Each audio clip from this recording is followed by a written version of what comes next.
Hello everybody, welcome back now to extraordinary condemnation of FIFA from UEFA. European football's governing body says that FIFA has crossed a red line and put the integrity of the game at stake after allowing the USA striker following Balogun to play in their World Cup tie against Belgium in the middle of the night tonight, the early hours of Tuesday. Balogun was sent off in USA's last 32 win over Bosnia, but his one-game ban has now been suspended for a year, and this has led to widespread anger at the World Cup.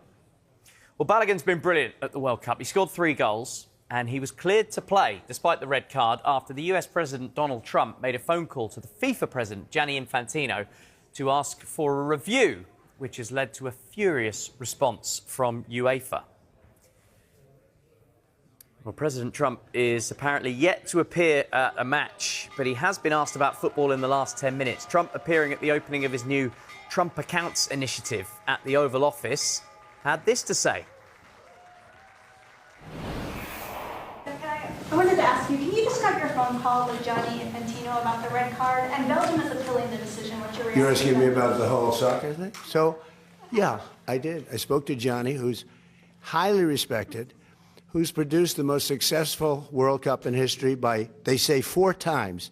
This isn't just a success. I actually said, Gianni, we've got all these games. Each one is turning out to be a Super Bowl. And we have all these games. You know, when you think of it, every game is like a Super Bowl. Yes, I watched last night. What a game that was with Mexico and England. I mean, 2 countries, I don't know the players, although I think Kane is a great player. See, I played golf with him, and I like him a lot. He's a good golfer. But he's really great. But I watched, and no reason for me to watch, and you couldn't take your eyes off the game. Because I said, Johnny, you know, you have all these games because they added games. In a country where really we don't, it's not our main sport, to put it mildly. And this has been 4 times more successful. He told me last night the numbers are 4 times greater. They think 50 or 60 million people are going to be watching the game tonight. I mean, you know, this is getting to be Super Bowl numbers.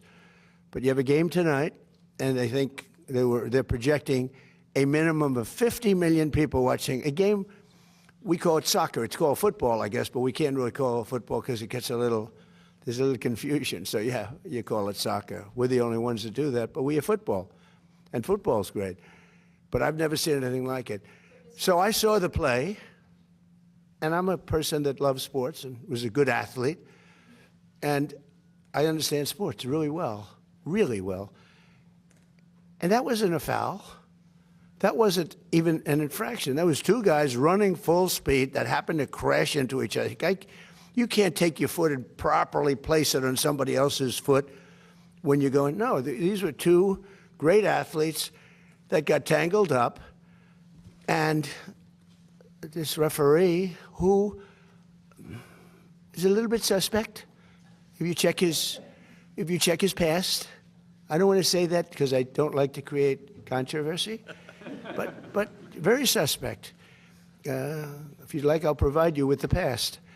He made a call that nobody could believe. You know, even people on the other side, they say, oh, we got lucky. Wow, that's...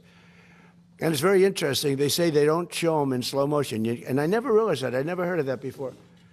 That they're not allowed to review in slow motion because it's so different. Because you'll take 1 little quarter of a second and you'll see that a hand is touching a neck or you see something. Whereas when you see it in fast motion, it will look like 2 guys collided, which is really what happened. They got sort of entangled. He didn't do anything wrong, and he's our best player or one of our best players, a very vital player. And he gave him a red card. I didn't know what that meant. I didn't think it meant much. Then I started hearing that means he can't play in the next game, at least in the next game. I said, boy, that's a big, you know, if it happened to another player, it would have been unfair, but when they take your best player, or just about, they have some great players, and they say you can't play, that's very unfair. That's, you know, it's one thing to penalize somebody for the game, but how do you penalize them for a game that hasn't been played yet? It's very unfair. You can't do that. So, yes, I asked for a review by FIFA. I spoke to a man who's highly respected, and by the way, whose level of respect has gone up tenfold. And he was good before this started, but you know, he really pushed it in this country. I'm the one that got them to do it. It was not Biden was asleep. I got him to do it. In fact, it was very sad because I got him to do it. And if the progression was normal, I would have been retired now. The Democrats are saying, man, we should have just let him have his way. We would have had him gone. But I said, you know, the saddest thing is I got the Olympics and I got the World Cup. I tried to claim 250 years too, but that didn't work. They said, that one is what it is. No, I tried, but it didn't work. But wait. So I got him. I was so proud of it. And then I realized, you know, I wouldn't be president during that because I would have been out of office by that time. I felt badly. The beautiful thing about what I did is I ran. I never thought of it. And then all of a sudden I realized, you know, I just got the Olympics, and I totally got that myself. And I just got FIFA. I got that myself. We gave a little piece to Canada, gave a little piece to Mexico. I got that myself. And a lot of people helped, like that man right there, Kevin. A lot of people, you know that. We worked hard on that, and we got it. But what we didn't know is how successful it was going to be. I didn't know. I said, Johnny, is anyone going to show up? Because, you know, we're not really, I think soccer's doing much better, but I couldn't imagine. If you would have said to any very smart of these, like people like this, that the numbers they're doing now would be happening, they've never seen anything like it. Think of it. Take the most successful Olympics or the most successful FIFA, and you look at what's happened. You look at the numbers for this in the United States, just compared to FIFA, and it's numerous times more. It's not like 10% more, 2% more, 5% more, which is more expected. It's like 4 times more successful than anything they've ever done. In fact, I said to Johnny, let's do it again next time. And he said, that would be hard. I said, no, you do it again. But at the same time, you give it to somebody else for the next one. I don't know. It's a little crazy idea. But all I did, I asked for a review because I didn't think it was a foul. And, you know, again, I'm good at this stuff. I didn't think it was a foul. I thought it was 2 great athletes that crashed into each other and got entangled. That was not a guy punching somebody in the face or anything that, you know, would be different.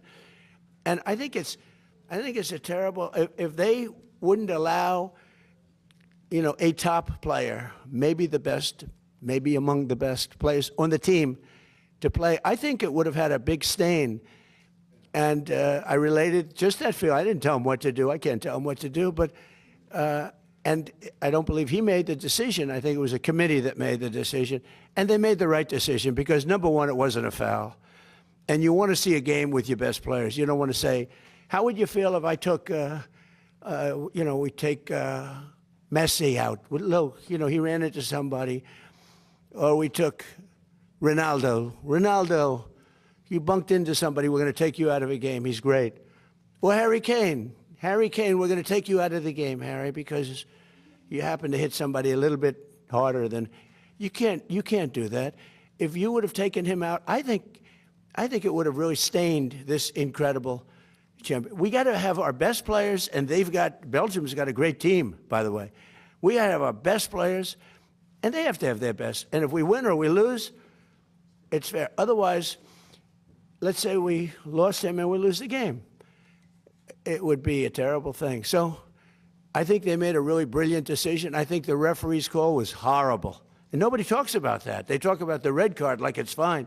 Nobody talks. The referee's decision to red card. I didn't know what the hell a red card was. When I found out, I said, you got to be kidding. This guy just hands up, okay, your best player is not going to play next week or in the next game.